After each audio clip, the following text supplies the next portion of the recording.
Hi students, in this session we are going to discuss the lesson The Lost Spring, which was written by Anis Jung.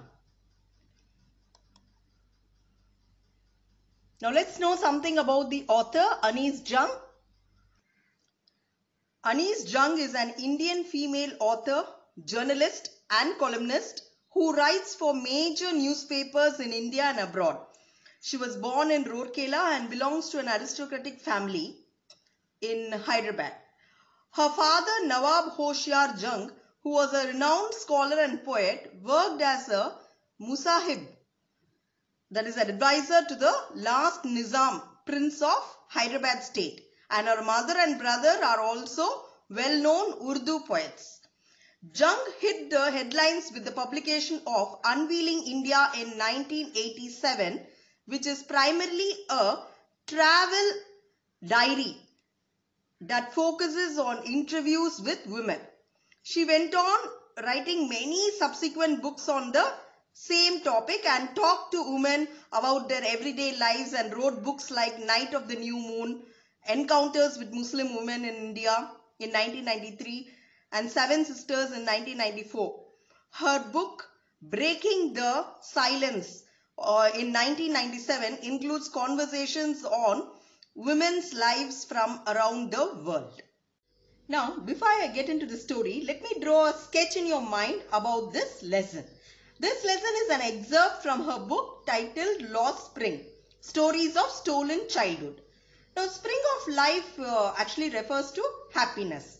That is, spring is the season of bloom. Spring is a metaphor of childhood and is associated with every child at the beginning of a bright future. Now, childhood is associated with innocence, physical stamina and vitality. And it is also the stage for gaining skills and knowledge, learning and going to school.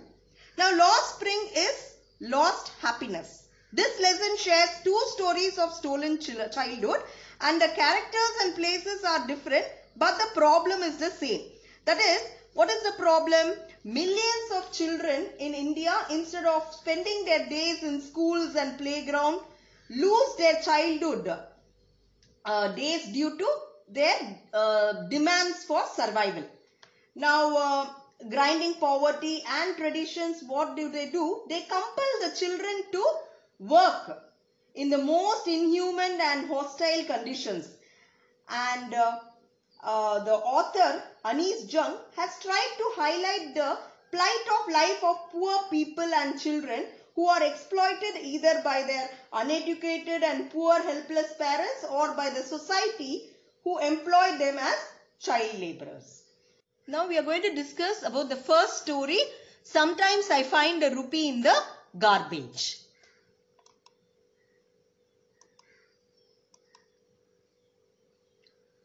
The main characters in this story is Sahib A. Alam and the author, that is Anis Jung. This Sahib is actually a garbage picker, and we all know about Anis Jung.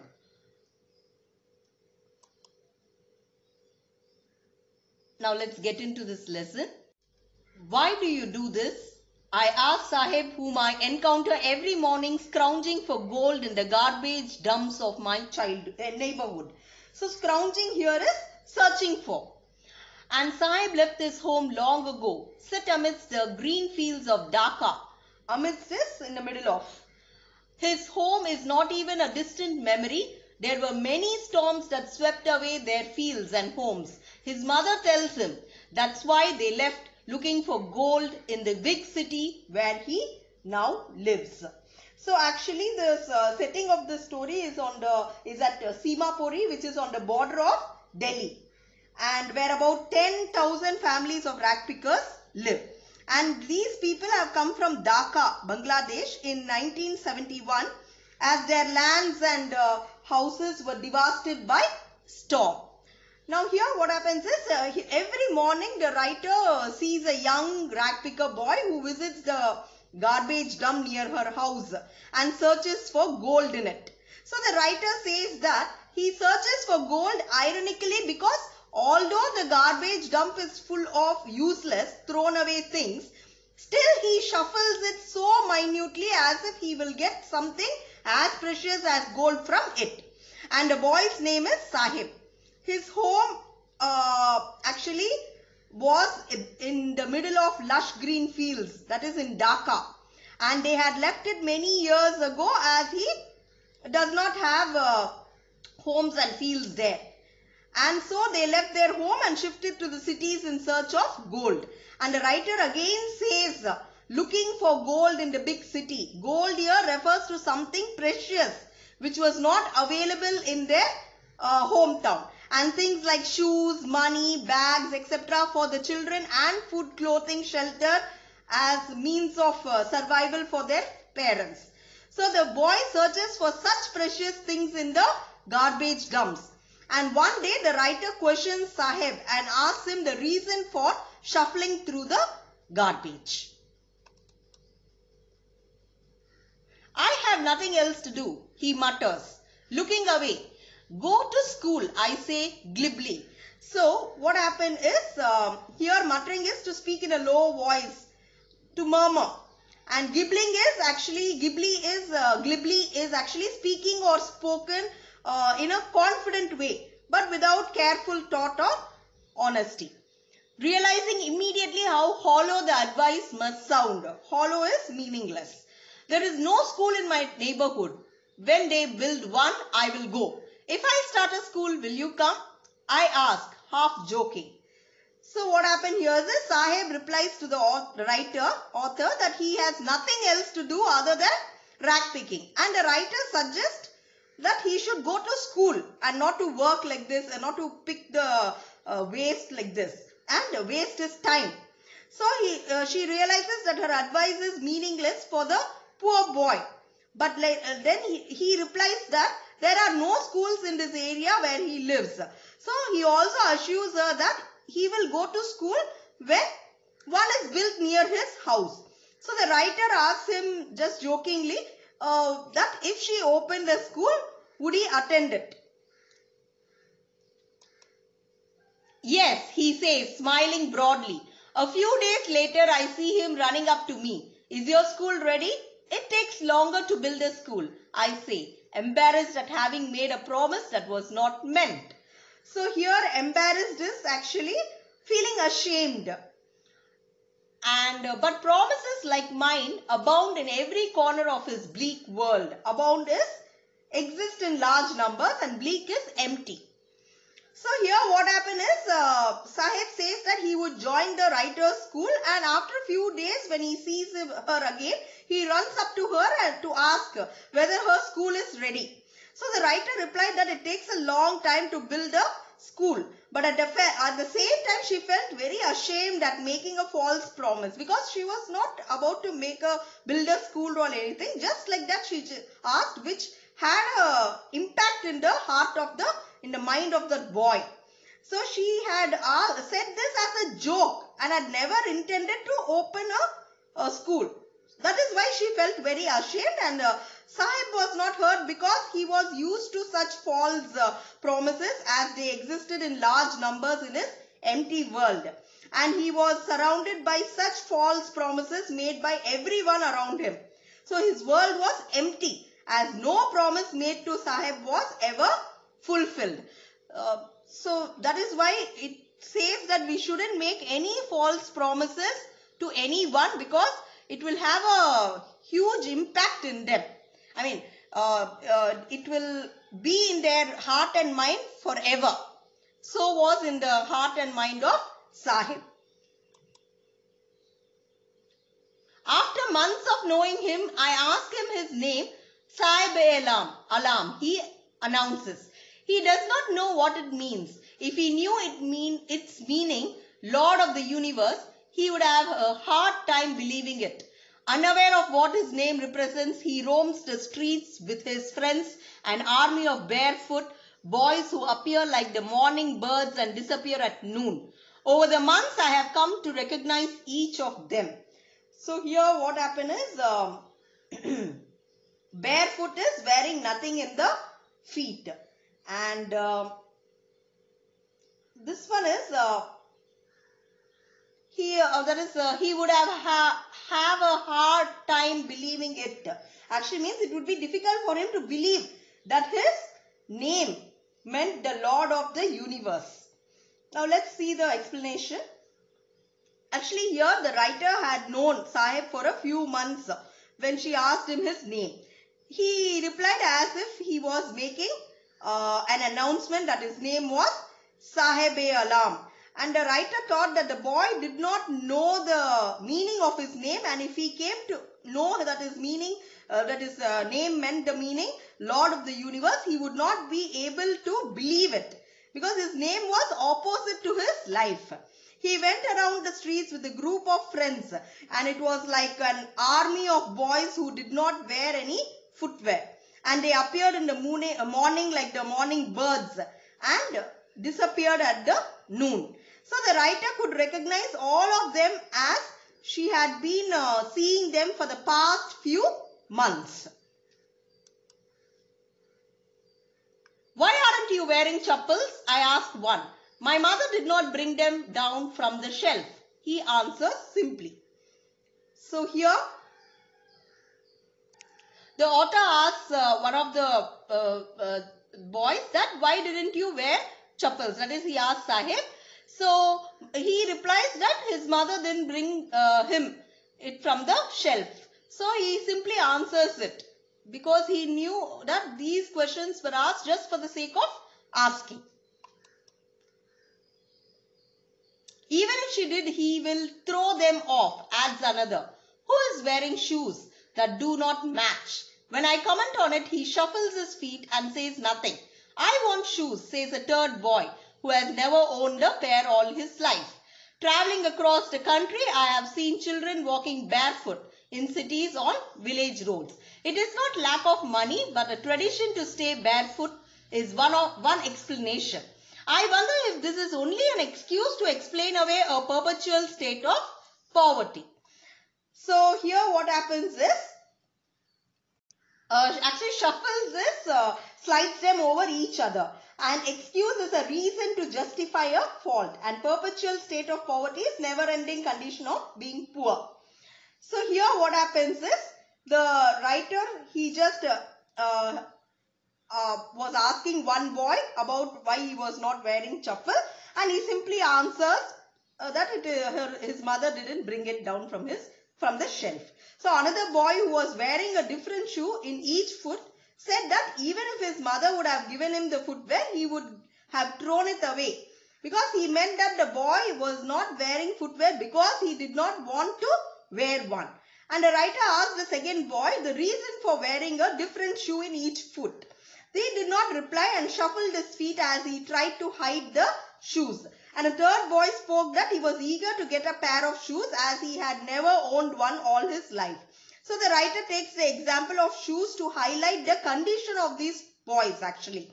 They searched the garbage dumps looking for such precious things. And she further tells us that as she travelled across the country, she had been seeing many children walking barefoot in the cities as well as in the villages. And they reasoned that they were barefoot not due to lack of money to buy footwear, but being barefoot was a tradition for them.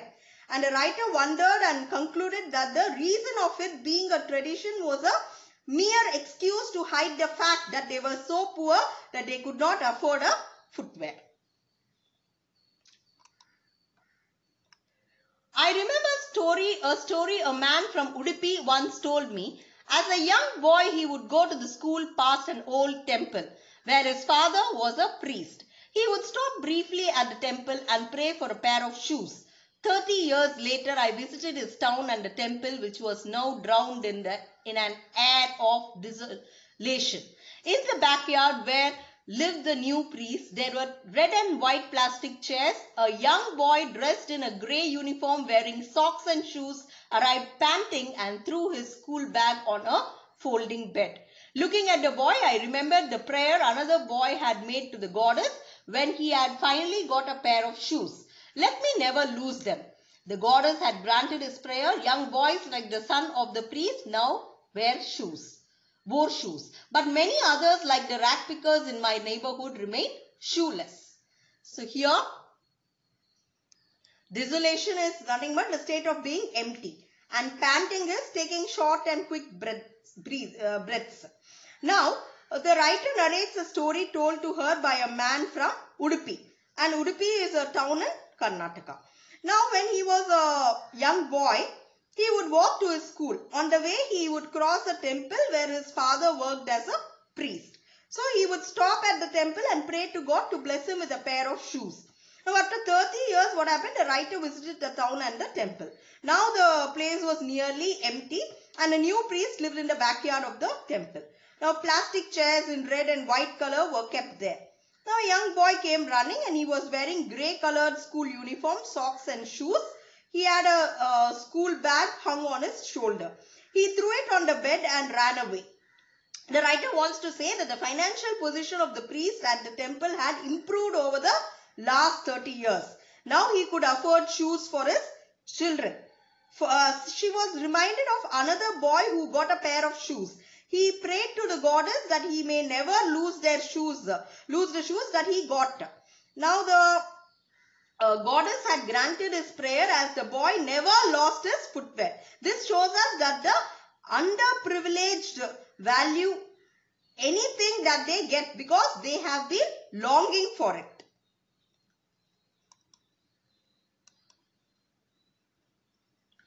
My acquaintance with the barefoot rag pickers leads me to Simapuri, a place on periphery of Delhi yet miles away from it, metaphorically. Those who live here are squatters who came from Bangladesh back in 1971. Sahib's family is among them. Simapuri was then a wilderness. It still is, but it is no longer empty. In structures of mud with roofs of tin and tarpaulin, devoid of sewage, drainage or running water, live 10,000 rag pickers. So here acquaintance is contact and periphery is outer area. Metaphorically is actually symbolically. What do you mean by wilderness? Is a wasteland, and squatters is a person who unlawfully occupies a uninhabited building or unused land. And tarpaulin is heavy, waterproof cloth, which can be said, and devoid is entire, lacking or free from something. Now let's go to the explanation of this this para. The writer describes the area where these rag pickers boys live. As I told you, Simapuri was located on the outskirts of, that is the border of Delhi, and very different from the capital of the country. And in 1971, what happened? When these rag pickers had migrated from Bangladesh, the area had been a wasteland. And Simapuri was still a wasteland, but now it was not empty, as almost 10,000 rag pickers lived there in structures made of mud with roofs made of thin sheets or plastic material called tarpaulin. And there was no sewage, drainage or running water facility in Simapuri. They lived in unhygienic conditions, and it was a piece of wasteland where the garbage of the city was collected. So these people had started living there illegally. They have lived here for more than 30 years without an identity, without permits, but with ration cards that get their names on voters' lists and enable them to buy grain. Food is more important for survival than an identity. If at the end of the day we can feed our families and go to bed without an aching stomach, we would rather live here than in the fields that gave us no grain.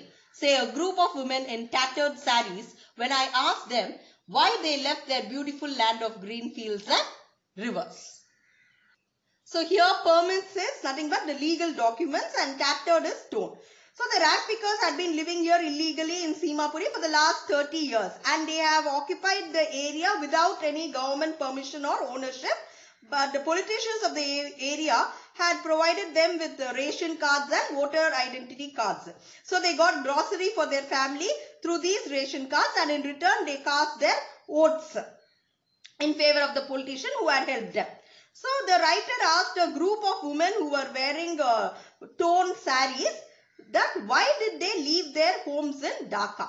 So they replied that if they were able to satisfy the hunger of their families and sleep well at night, they were happier to live in Simapuri than their fields in Dhaka, which were ruined and gave them no food. That was their reply. Wherever they find food, they pitch their tents that become transit homes. Children grow up in them, becoming partners in survival, and survival in Simapuri means rag picking. Through the years, it has acquired the proportions of a fine art. Garbage to them is gold. It is their daily bread, a roof over their heads, even if it is a leaking roof. But for a child, it is even more. So here, transit homes is a temporary home. And these people who travelled in search of food and wherever they found it, they set up their temporary homes and started living there. So their children kept on growing there, and gradually they also started helping their parents in seeking means of survival. For those who lived in Simapuri, their means of survival was nothing but rag picking, as they had been doing this for many years. They become trained at rag picking and did it well. For the rag pickers, the garbage was as precious as gold, because these families searched the garbage dumps and got things which they sold to fund their food. And they gathered torn or damaged sheets which were used to cover the roof of their homes. So these did not cover them well, but still provided them with some protection. And for the children, the garbage dumps were more than means of survival. I sometimes find a rupee, even a 10 rupee note. Sahib says, his eyes lighting up. So lighting up here is show some joy and happiness. When you can find a silver coin in a heap of garbage, you don't stop scrounging, for there is hope of finding more. It seems that for children, garbage has a meaning different from what it means to their parents. For the children, it is wrapped in wonder. For the elders, it is a means of survival. So here what happened is, Sahib was happy to say that sometimes he found a rupee or even a 10 rupee note in the dump. And as one often finds even a silver coin in the garbage dump, he kept on searching, hoping to find more. For the children, actually this garbage dump was a means of fulfilling their dreams, although partially, but while for their parents, it is like means of aiding survival for providing the basic food, clothing and shelter. Because children, if they get a 10 rupee note, they keep scrounging, they keep searching for more and more, thinking that they can find more and more if they keep searching.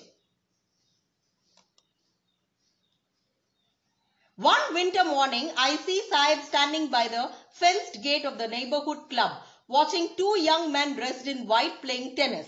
I like the game, he hums, content to watch it standing behind the fence. I go inside when no one is around, he admits. The gatekeeper lets me use the swing. So content is satisfied. So one winter morning what happened? The writer saw Sahib standing by the fence of a club. He was watching a tennis game being played by two young men. So Sahib liked the game but could not play it. He told the writer that he went inside the club when it would be closed and he was allowed to take swings by the guard there. Sahib too is wearing tennis shoes that looked strange over his discolored shirt and shorts. Someone gave them to me, he says in the manner of an explanation. The fact that they are discarded shoes of some rich boy who perhaps refused to wear them because of a hole in one of them does not bother him. For one who has walked barefoot, even shoes with a hole is a dream come true. But the game he is watching so intently is out of his reach. So here what happened? Discarded is thrown away and bother is worry. So here the author saw that Sahib was also wearing tennis shoes, but they did not look appropriate with his dress, which was worn out and had faded. So he told the writer in an attempt to justify himself that someone has given him the shoes. And she however figured out that he had got them from a garbage dump and not from someone. So they must have been thrown away by a boy from a rich family, as he did not want to wear them anymore. Probably they had a hole or two in them, due to which he did not want to wear. And on the contrary, Sahib was not bothered about this fact and had no problem wearing them, as he could not afford anything better than that. So he walked barefoot, and to wear a shoe even with a hole was like a dream for him. And although due to the garbage dump, Sahib's dream of wearing shoes had been partially fulfilled, but his desire to play tennis will never be fulfilled. This morning, Sahib is on his way to the milk booth. In his hand is a steel canister. I now work in a tea stall down the road, he says, pointing in the distance. I am paid 800 rupees in all my meals. Does he like the job? I ask. His face, I see, has lost the carefree look. The steel canister seems heavier than the plastic bag he would carry so light over his shoulder. The bag was his. The canister belongs to the man who owns the tea shop. Sahib is no longer his own master. So one morning what happens, the writer met Sahib, who was on his way to the milk booth, and he was holding a steel, container. Canister is container. He told us that he had got a job at the nearby tea stall and he would earn 800 rupees a month and got his meals also free. So the writer asked him if he liked the job, as she could see that he had lost the carefree look. As now Sahib was working for someone else and was carrying his master's container, he was burdened with responsibility. Earlier, as a rag picker, Sahib would carry his own bag and he was his own master. Now he is no longer his own master and he is working for someone. So that is the reason he has lost his carefree look. Now let's sum up what we have learnt in this story. Now Sahib is a rag picker who scrounges garbage deposits to sustain his living, and he and his families were refugees from Bangladesh, and they have come to the big city looking for gold. He is unable to study due to the lack of schools in his neighborhood, and the narrator jokingly makes a false promise to open a school for him, but is later left embarrassed when he keeps approaching her inquiring about the school. So Sahib's full name is actually Sahib Alam, meaning the Lord of the Universe, which is ironical because he, along with others like him, is outright downtrodden. And the author wonders if staying barefoot is just a tradition among the poor or only an excuse to explain away a perpetual state of poverty. Now, the author recalls a story about a man from Udupi who, as a young son of a priest, used to pray for a pair of shoes. But after 30 years, what happened? When the author visits the same place, she finds that the situation has slightly improved because the son of the present priest was wearing shoes and goes to school.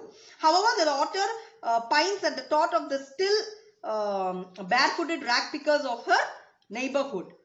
Now, Simapuri in Delhi is a home to 10,000 rag pickers, mostly Bangladeshi refugees who came here in 1971, and these people live in mud structures with roofs made of tin and tarpaulin, and the ration cards which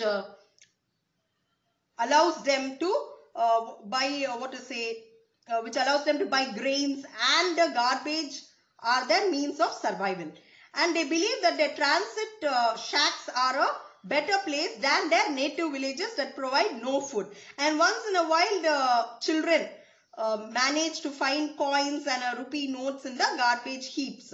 So the author notices how such occasional findings help the children to cling on to hope and life. And Sahib reveals his desire of playing tennis to the author, and even though he has managed to find a discarded pair of tennis shoes, the author knows that the game is out of his reach. And contrary to his heartfelt desire, Sahib eventually ends up picking up a job in a tea stall where he is paid 800 rupees and all his meals. And one morning he meets the author on his way to the milk booth carrying a container to fetch milk for his master. And the author observes how in the process of earning a few hundred rupees, Sahib had lost his freedom and carefree look. So this is all about this story. And in the next session, we will discuss the next story. I want to drive a car. Have a great day, children. Thank you.